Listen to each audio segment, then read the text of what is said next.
Hello there, totally unrelated to any ongoing current events. Today we're building an assassin deck in Magic the Gathering. Our commander is going to be Marchesa, the Black Rose, 1 blue-black-red human wizard 3/3, who has Dethrone and gives other creatures we control Dethrone. Very nice, thank you Marchesa. Whenever a creature we control with a +1/+1 counter on it happens to die, we're going to return that card to the battlefield under our control at the beginning of the next end step. Now, this deck is a little tough to pilot, but if you keep in mind this fun deck mnemonic, you will remember the 3 pillars of gameplay that you need to stick to and make decisions based around.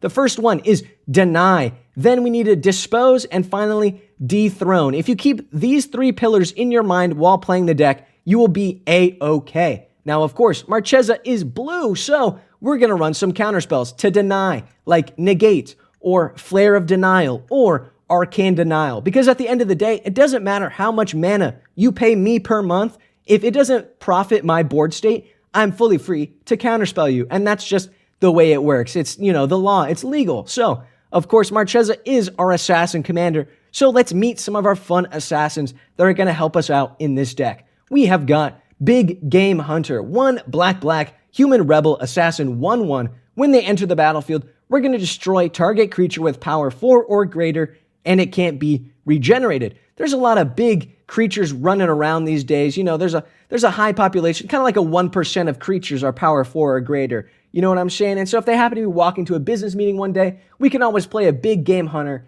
and destroy that target creature. We've also got Garza's Assassin, 3 black mana for a 2/2 human assassin that we can turn into a martyr, destroying target non-black creature after sacrificing them. It is just what it is. They will be remembered and spread all over the internet. Then we finally got Ghoul-Draz Assassin. This 1 black mana vampire assassin slowly gets more and more radicalized the longer the game goes on, the more injustices they are exposed to as an average commander game goes on. Eventually being able to give a target creature -4/-4, realistically removing them from the board. Very nice. Thank you, Ghoul-Draz Assassin. Now, of course, all of these hot, handsome assassins have nothing to do with a real-life hot assassin. That would be a bit of a leap, which is why we also have Kiku, Knight's Flower, 2 black mana for a human assassin that we can tap to make target creature deal damage to itself equal to its power, most likely eliminating it from the board. We've also got Massacre Girl, who does a great job of starting a dominoes effect, because everyone knows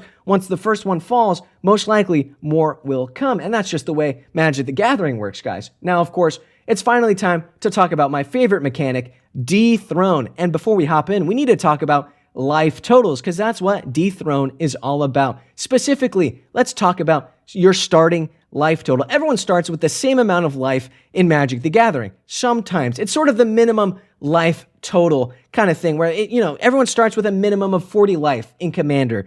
And if we look at this graph here, we can see that since the beginning of Commander until now, your starting life total hasn't changed. There's been no change in it. It's always 40 life to start. Every game of Commander will always be 40 life. Yet, they keep printing new creatures with higher and higher damage. The power creep means that the damage of cards are increasing over time, and yet our life total is always staying the same, meaning if we adjust our life total for the amount of time that has gone on, we're going to see that our starting life total is actually getting lower, meaning we have less life total than our predecessors had. Sometimes your dad or your grandpa is always talking about how much fun they had playing a Shivan Dragon, but they pulled the ladder up with them, leaving us to deal with stuff like Miram's Sentinel Worm, where now we have to pay a tax to even target it, which is something the older generation never even had to deal with when playing Magic the Gathering.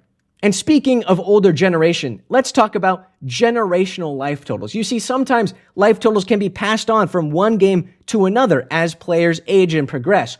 I'm going to show you a graph so you can kind of understand what it looks like. On the x-axis, we have color identity, and on the y, we have generational life total. You see that white color identity is most likely going to have a larger generational life total, because that's the way it is. A green maybe a little less, and finally black at the bottom with the least amount of life total. Now, you might be wondering, why is that? Did white do something? Are they just better as a color? No. It's because the system is intrinsically designed for white to gain more life and black to be kept at the bottom, continuously paying more and more of their life total in a self-fulfilling prophecy. It's very interesting if you think about it in Magic the Gathering terms, which is what we're obviously talking about. Nothing bigger or more existential than that. You see, white is designed and has a ton of life gain stuff where, you pay life, you gain life, you gain life, you gain life. That's all the cards are about. Black, on the other hand, is designed by design of the Magic system to continue to pay life and stay at low life totals to get the most value out of it from a game perspective, which is very interesting.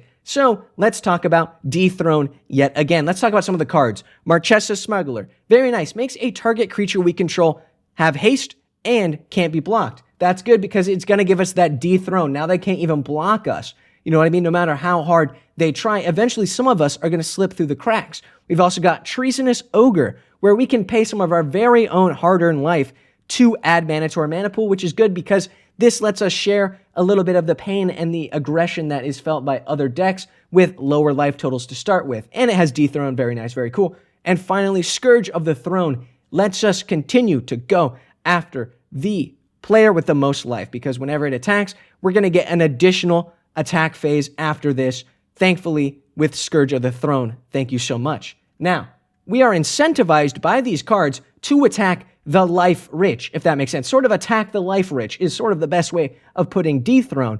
And of course, it's just, we have to worry about government bailouts of the life totals because sometimes these decks are too big to fail. And so when they do fail, eventually they're bailed out and have their life totals adjusted, which is why we run Lord of Pain. Opponents can't gain life. Erebos, God of the Dead. Opponents can't gain life. Land of Punishment. Players can't gain life, and you can't prevent any damage. No funny business.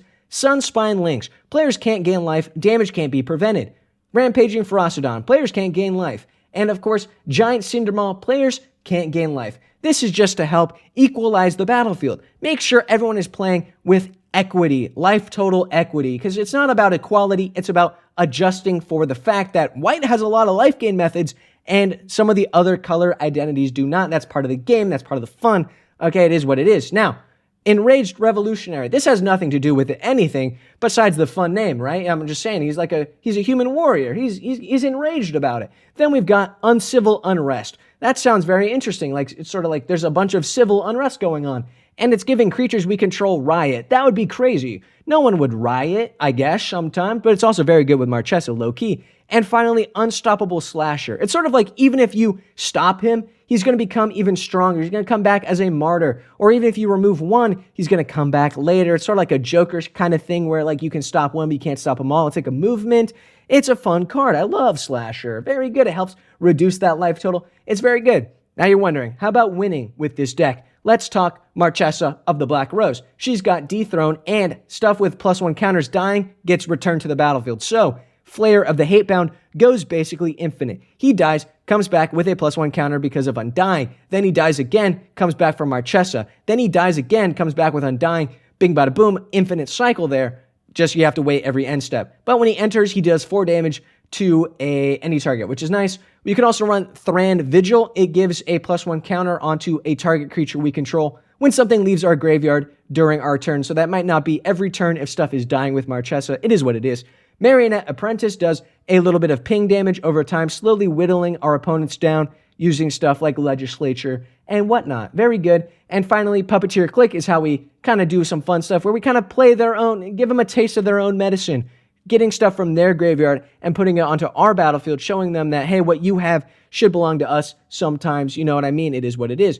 Now, I hope you enjoyed it because that's the end of the video. You should like and subscribe. And of course, hey, I've got a Discord. It's fun and cool. I hope to see you in the next one. This was just a fun Magic the Gathering deck, am I right? Had nothing to do with anything in real life. I'll see you in the next one. Peace out.